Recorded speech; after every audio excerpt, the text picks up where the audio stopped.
Hello dear student, बहुत बहुत स्वागत अपने YouTube channel commerce with Sanjeev sir में। जैसा कि हमने आपसे वादा किया था कि 1 जुलाई से पहले हम अपने क्लासेस को लाइव क्लासेस को शुरू कर देंगे, तो आज वो दिन आ गया कि ये क्लास अब आपके लिए प्रारंभ हो रहे हैं। तो जितने भी स्टूडेंट्स हैं अपने साथ वालों के लिए ये क्लास जरूर शेयर कर दें। थंबनेल में आपने देखा होगा और यहां पर भी अभी हम आपको समझाएंगे कि जो बच्चा अगर शुरू से इन सब बातों का जो हम आज बता रहे हैं अगर फॉलो करेगा, इनको समझेगा, तो समझ लो कि वो बच्चा टॉपर ही बन करके रहेगा। 11th में जब बच्चा कॉमर्स ले लेता है तो सब कुछ नया नया होता है, क्योंकि उसकी जो बुक्स होती हैं एकदम नई मिली हुई होती है, क्योंकि उससे पहले उसने हिंदी के बारे में पढ़ा होता है, मैथ के बारे में पढ़ा होता है, साइंस के बारे में पढ़ा होता है, अदर सब्जेक्ट उसने पढ़े हुए होते हैं। लेकिन कुछ बच्चे ऐसे हैं जिनको डायरेक्ट 11th में कॉमर्स लेना होता है, और कुछ बच्चे ऐसे हैं जो हाई स्कूल में भी कॉमर्स ले लेते हैं।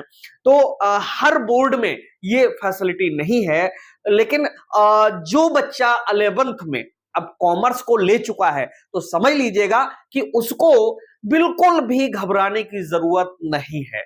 आप जिस चैनल पे आ चुके हो यहां से आपको 100% टॉपर बना करके ही छोड़ूंगा, ये मेरी 100% आपसे गारंटी है। और करना क्या है आपके लिए, बस वो चीजें आज के इस क्लास में हम बता रहे हैं। बहुत सारे क्लासेस हमारे ऑलरेडी अपलोडेड हैं। सबसे बड़ी जो बात है वो ये है कि हमने कॉमर्स को तो चुन लिया, लेकिन कॉमर्स क्या होती है यही बच्चे को पता नहीं होता है। तो आप सबसे पहले इस क्लास को देखने के बाद कॉपी पेन लेकर के और बैठिएगा, और हमने समझाया है कि कॉमर्स क्या है। आप YouTube पे सर्च करिए कॉमर्स क्या है विद संजीव सर, ये जोड़ दीजिए तो आपको हमारा जो क्लास है वो निकल करके आ जाएगा। वहां से आप कॉमर्स को समझ लेंगे, फिर इसमें कौन कौन से चैप्टर्स इंपॉर्टेंट हैं, सब्जेक्ट कौन कौन से हैं, ये सब चीजें तो हम अभी यहां पर डिस्प्ले पे दर्शा रहे हैं। कॉमर्स में 3 सब्जेक्ट आपके कॉमर्स वाले हैं। कौन कौन से हैं? अकाउंटेंसी जिसको हम लेखा शास्त्र कहते हैं, बिजनेस स्टडी जिसको हम व्यावसायिक अध्ययन कहते हैं, तीसरे नंबर पे हमारा इकोनॉमिक्स हो सकता है, और सबसे ज्यादा तो इंडिया में इकोनॉमिक्स ही बच्चे लेते हैं। और इकोनॉमिक्स की जगह पर ईपीएस भी ले सकते हैं जिसको हम एंटरप्रेन्योरशिप कहते हैं, और मैथ भी ले सकते हैं, बैंकिंग भी ले सकते हैं, और कोई अदर सब्जेक्ट भी वोकेशनल टाइप का ले सकते हैं। लेकिन जिसने भी कॉमर्स को लिया उसको उस बच्चे के लिए लेखा शास्त्र और व्यावसायिक अध्ययन तो पढ़ना ही पढ़ना है। अब बात आती है कि यहां पर कि पढ़ाई करें कैसे, क्यों, ये सबसे बड़ी बात होती है, क्योंकि इससे पहले कॉमर्स को पढ़ा नहीं है। अब एक एक्सपर्ट व्यक्ति ही आपके लिए रास्ता दिखा सकता है। जैसे कि आपके लिए किसी भी टारगेट पर पहुंचना है तो जाहिर सी बात है कि एक रास्ता दिखाने वाले की जरूरत होती है, एक पथ प्रदर्शक की जरूरत होती है, एक एक्सपीरियंस वाले व्यक्ति की जरूरत होती है जिसके सहारे आप वहां पर आसानी से पहुंच सको। और हम इस काम में आपका शुरू से लेकर के लास्ट तक जरूर सहयोग करेंगे। और अगर ये चैनल सब्सक्राइब है आपके पास में ना हो तो तुरंत कर लीजिए, क्योंकि यहां पर 11th के बहुत सारे जो क्लासेस हैं पब्लिक भी होंगे, और बहुत अच्छी अगर तैयारी करनी है तो सब्सक्रिप्शन भी ले सकते हो। फिर उसके बाद में ना तो किसी कोचिंग को ढूंढने की जरूरत है, ना कॉलेज पे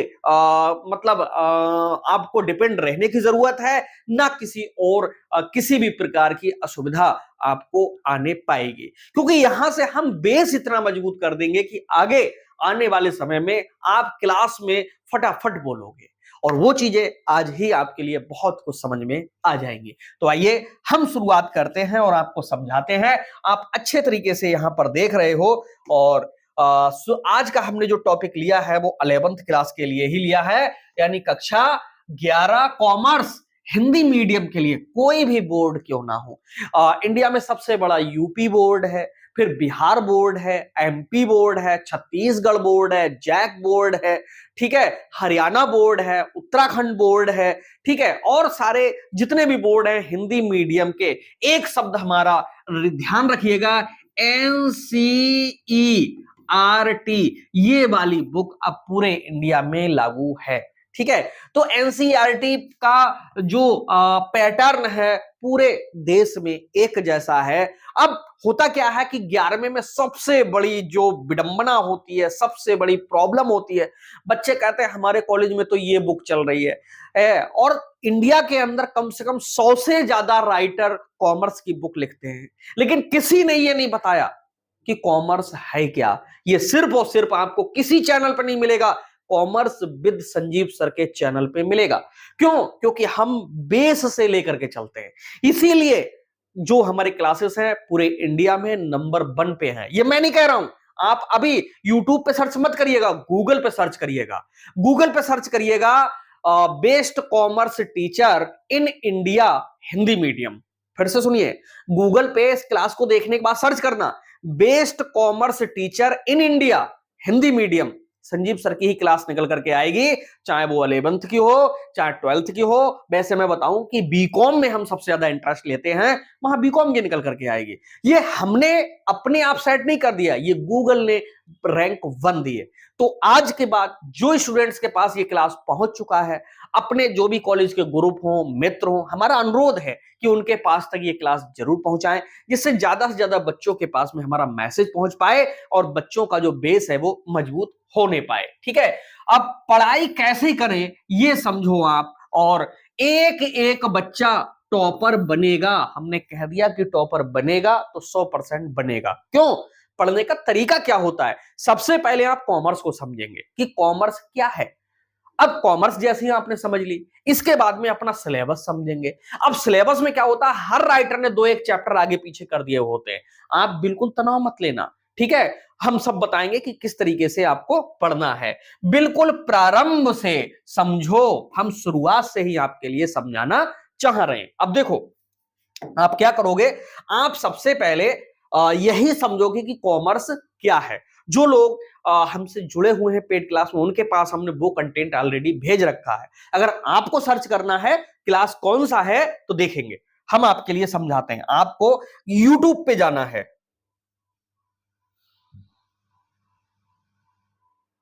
देखिए ये यूट्यूब पर हम पहुंच गए। हम यहां पर लिख रहे हैं व्हाट इज कॉमर्स, अब विद जोड़ो संजीव सर।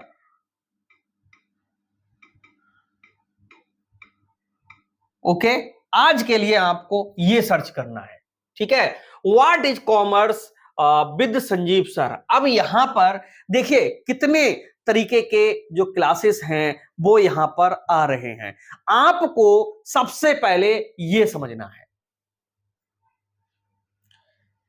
ये क्लास, इस क्लास में पहले ये ऐड आएगा थोड़ा सा, चलिए इसके बाद कॉमर्स क्या है ये चीज हमने बहुत अच्छे तरीके से यहां पर समझाई है। और एक सेकेंड, इस क्लास के माध्यम से आप ये समझ पाओगे कि असलियत में कॉमर्स क्या है। ये क्लास ऑलरेडी यूट्यूब पे पब्लिकली हमने अपलोड किया हुआ है, तो बिल्कुल टाइम बर्बाद करने की जरूरत नहीं है, ठीक है। इसका टाइटल क्या है, कॉमर्स विषय कैसा है, commerce meaning in Hindi, what is commerce, commerce क्या है, फुल जानकारी, ये इसके टाइटल रखे। लेकिन आप what is commerce with Sanjeev sir करके डालोगे तब भी मिल जाएगा।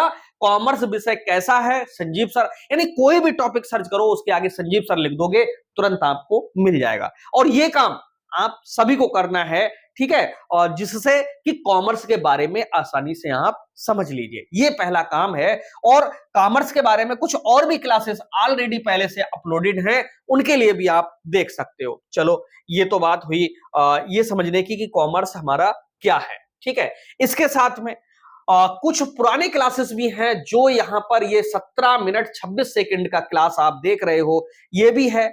11th कॉमर्स की बेस्ड ऑनलाइन कोचिंग की संपूर्ण जानकारी भी यहां पर अपलोडेड है, ठीक है। और यहां पर आप देखोगे कि सबसे ज्यादा अच्छे तरीके से आपको जब कॉमर्स क्या है ये समझ में आ गया तो समझ लो कि सारा का सारा समझ में आ जाएगा। अब हम सीधे चलते हैं कि कॉमर्स तो चलिए ले लिया, कॉमर्स क्या है ये भी समझ लिया, अब आपको क्या करना है, ठीक है, अब सीधे इस बात पे चलना है। अब आपके लिए ये देखना है कि इसमें सब्जेक्ट कौन कौन से होते हैं। अब बात करते हैं जैसे ही हम सब्जेक्ट की, और वैसे ही एक महत्वपूर्ण जानकारी ये निकल करके आती है कि इसके जो सब्जेक्ट हैं वो कौन कौन से हैं। तो सबसे पहले नंबर पे हमारा जो मेन सब्जेक्ट है वह है बेटा लेखा शास्त्र। हर बच्चे के लिए लेखा शास्त्र पढ़ना है। लेखा शास्त्र को ही हम अंग्रेजी में अकाउंटेंसी कहते हैं, और अकाउंटेंसी का सीधा सा मतलब क्या होता है, अकाउंट बना करके और रिजल्ट निकालना। यही चीज हमारी अकाउंटेंसी है। इसको लेखा शास्त्र हिंदी में कहते हैं। दो शब्दों से मिलकर के बना है, लेखा प्लस शास्त्र। लेखा का मतलब है कि जितने भी व्यापारिक लेन देन हुए हैं, जो आपकी बुक है उसका नाम लेखा शास्त्र क्यों रखा गया है, उसका सीधा सा अर्थ है यह कि कभी अगर क्लास में टीचर पूछने लगे कि तुम्हारी किताब का नाम लेखा शास्त्र क्यों है, पहली बात तो कोई टीचर बताएगा ही नहीं कि आपकी बुक का नाम लेखा शास्त्र अकाउंटेंसी क्यों रखा गया है। वो इसलिए रखा गया है कि जितने भी व्यापारिक लेन देन हो रहे हैं, समझो जितना भी व्यापारी माल बेच रहा है और कहीं ना कहीं से खरीद के भी ला रहा है, तो जितने व्यापारिक लेन देन हो रहे हैं उन लेन देनों के परिणाम ज्ञात करने के लिए, जो लेन देन हो रहे हैं उनके परिणाम ज्ञात करने के लिए जो लेखांकन प्रक्रिया अपनाई जाती है वो किसी न किसी नियमानुसार अपनाई जाती है। इसी सब बात के योग को हम क्या कहते हैं, लेखा शास्त्र। और ये बात हमने जो भी बताई आपको टफ लगी होगी, इसको हम और सरल करते हैं। लेखा शास्त्र दो शब्दों से मिलकर के बना है, लेखा और प्लस शास्त्र। लेखा से आशा है जितना भी हमारा बिजनेस चल रहा है उसके जो भी लेन देन हो रहे हैं उनको नियमानुसार लिखने से, और शास्त्र का मतलब सीधे सीधे यहां पर अध्ययन से है। यानी जितना भी लेन देन हो रहा है उसको लिखना, उसका परिणाम निकालना, निष्कर्ष निकालना, रिकॉर्ड तैयार करना, इन सब बातों को ही हम क्या कहते हैं, लेखा शास्त्र कहते हैं। तो इस प्रकार से जो हमारा लेखा शास्त्र है जिसको हम अकाउंटेंसी कहते हैं, इस अकाउंटेंसी के पूरे पेपर में हम सब कुछ यही पढ़ेंगे कि हम लेखा क्यों करें, लेखांकन क्या होता है, ये कैसे होता है, खाते कैसे तैयार होते हैं, यही तो अकाउंटेंसी में सीखना है। तो पहला होता है हमारा लेखा शास्त्र। दूसरा जो सब्जेक्ट है वो है व्यवसाय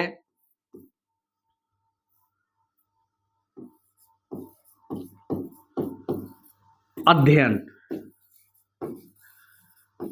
व्यवसाय अध्ययन, ठीक है, इसको हम बेटा बिजनेस स्टडी कहते हैं। ठीक है, इसे हम लोग शॉर्ट में बिजनेस स्टडी भी कहते हैं, इसे हम लोग अकाउंटेंसी कहते हैं। ओके, ये हमारा अकाउंटेंसी है।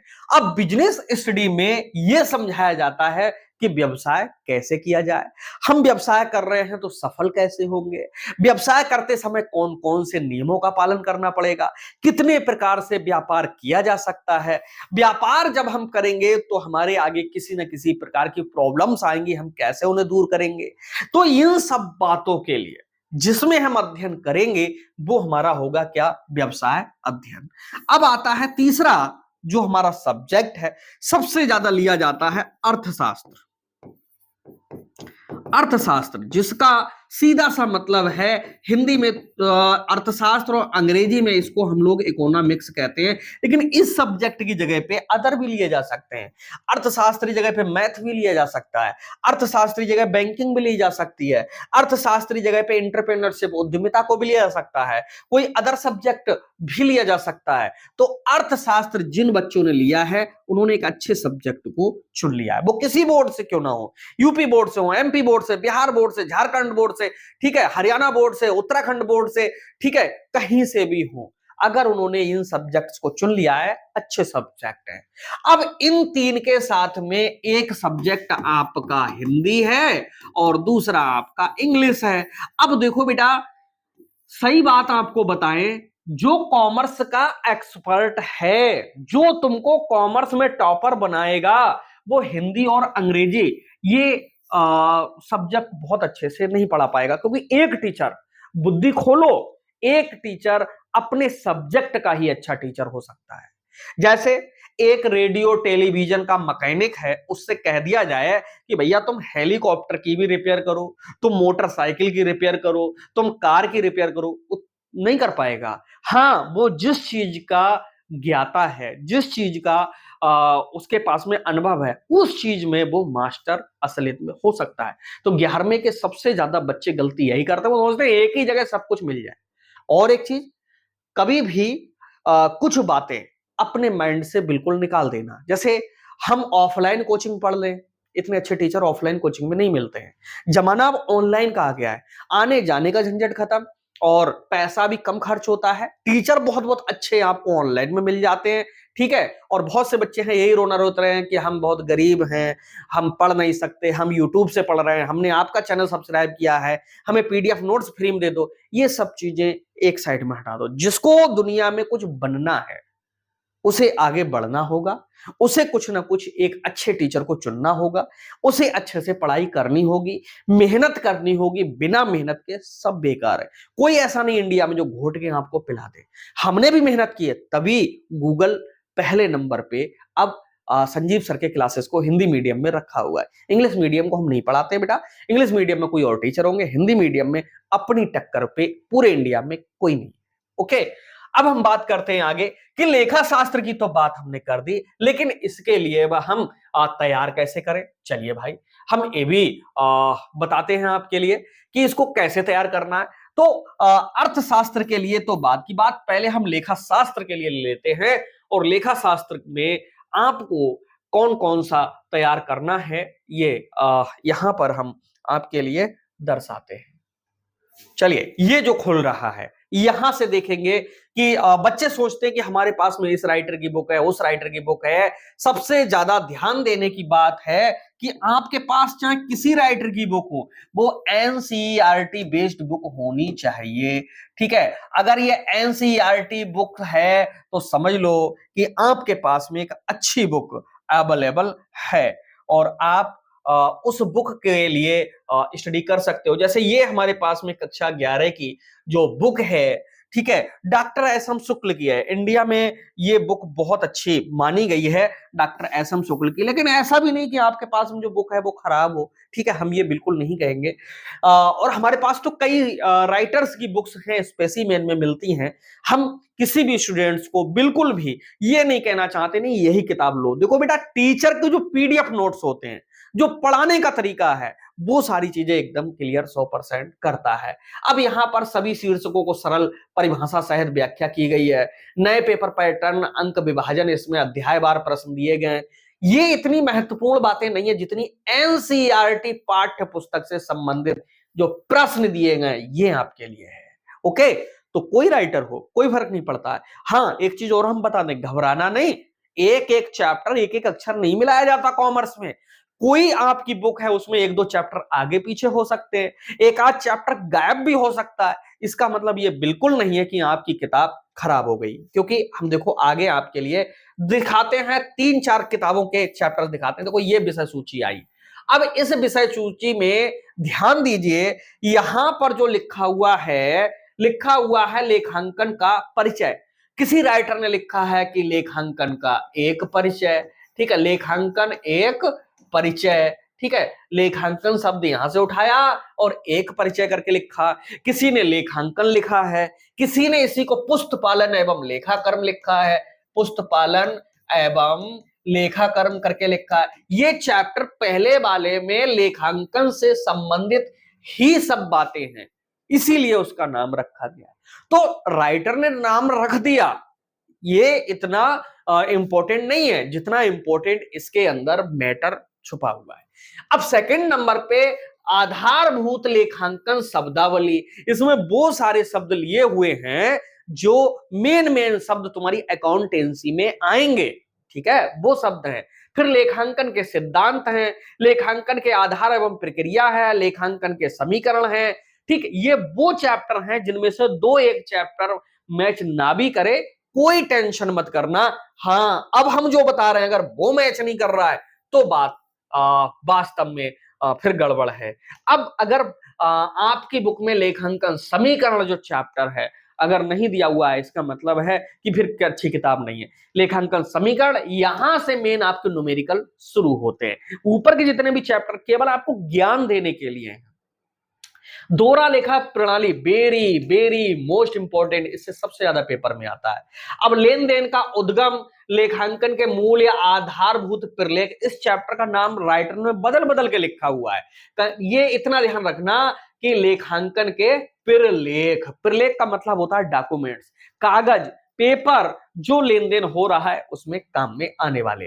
अब ये आ गया रोज नामचा, ये किसी बुक में जर्नल के भी नाम से हो सकता है, इसको अंग्रेजी में हम लोग क्या जर्नल कहते हैं। ये चैप्टर बहुत इंपॉर्टेंट है। तो दोहरा लेखा प्रणाली है वो इंपॉर्टेंट है, लेखांकन समीकरण न्यूमेरिकल इंपॉर्टेंट है, रोज नाम चाहिए तो बहुत ही इंपॉर्टेंट है, जीएसटी इतनी इंपॉर्टेंट 11th क्लास के लिए नहीं है। खाली परेशान होने की जरूरत आपको नहीं है, हालांकि हम सिखाएंगे। फिर रोज नामचा का विभाजन, जिसमें रोकड़ बही है, सहायक बहियां हैं, खाता बही है, तलपट है। तलपट इंपॉर्टेंट है, ठीक है। तलपट को खूब, जिन जिन को मैं इंपॉर्टेंट बता रहा हूं उन पे सबसे ज्यादा फोकस हम लोगों को करना है, और शुरुआत से ही कर लेंगे जिससे क्लास में सबसे टॉपर बच्चा हमारे यहाँ का ही बने। बैंक समाधान विवरण बहुत मोस्ट इंपॉर्टेंट है।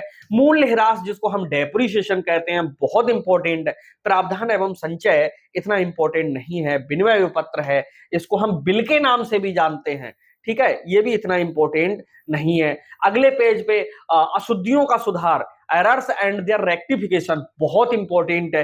ये चैप्टर न्यूमेरिकल में हम बहुत अच्छे तरीके से सिखाएंगे।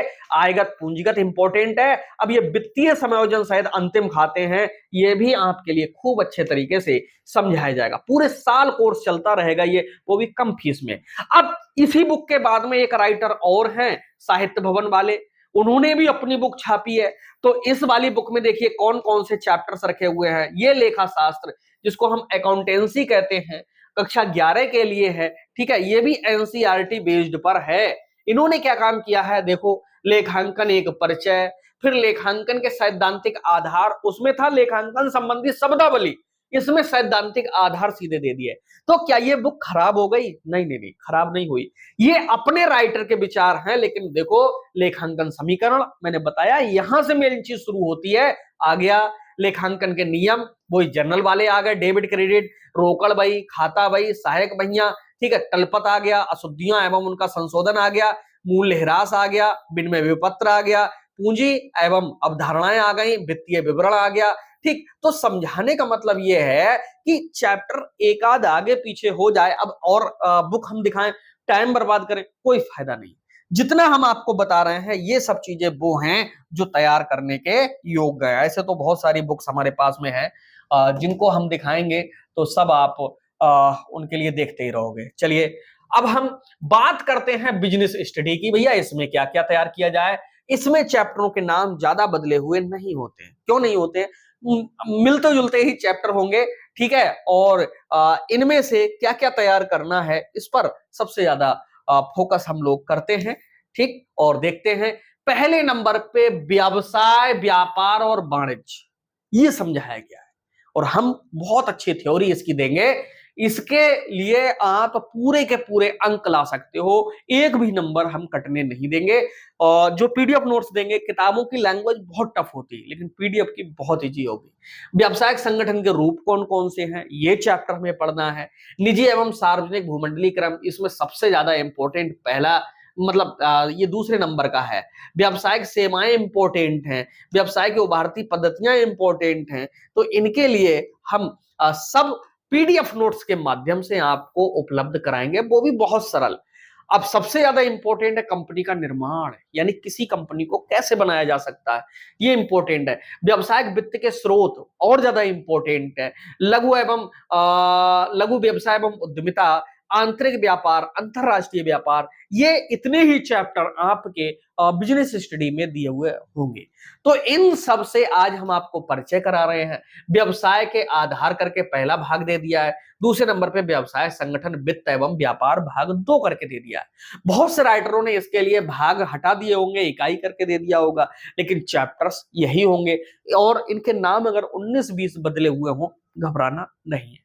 तो अब एक माइंड मैप आप कर लीजिए। सबसे पहले इस चैनल को सब्सक्राइब कर लीजिए, जिससे कि कुछ क्लासेस हैं जो यूट्यूब पर हैं, भाई पेड वाले जो बैच हैं जिसमें बच्चे ऑनलाइन कोचिंग ले रहे हैं, वो तो समझ लो कि चल ही रहे हैं, लेकिन बहुत सारे क्लासेस ऐसे भी आते रहेंगे जो आपकी बहुत हेल्प करेंगे। ओके, लेकिन चैनल सब्सक्राइब होगा तभी आपके पास नोटिफिकेशन पहुंचेगा।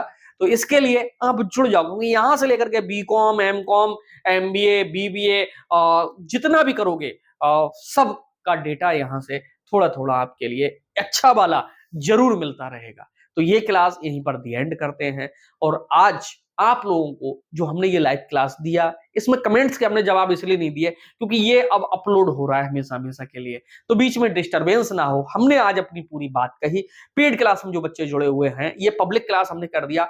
उनके लिए जो स्पेशल क्लासेस हैं उनमें हम आपके क्वेश्चन भी सुनेंगे, क्लासेस भी पूरी बताएंगे, ठीक है, पूरी तैयारी कराएंगे। और फीस भी अपने यहाँ सबसे कम है, तो चाहो तो ज्वाइन कर सकते हो।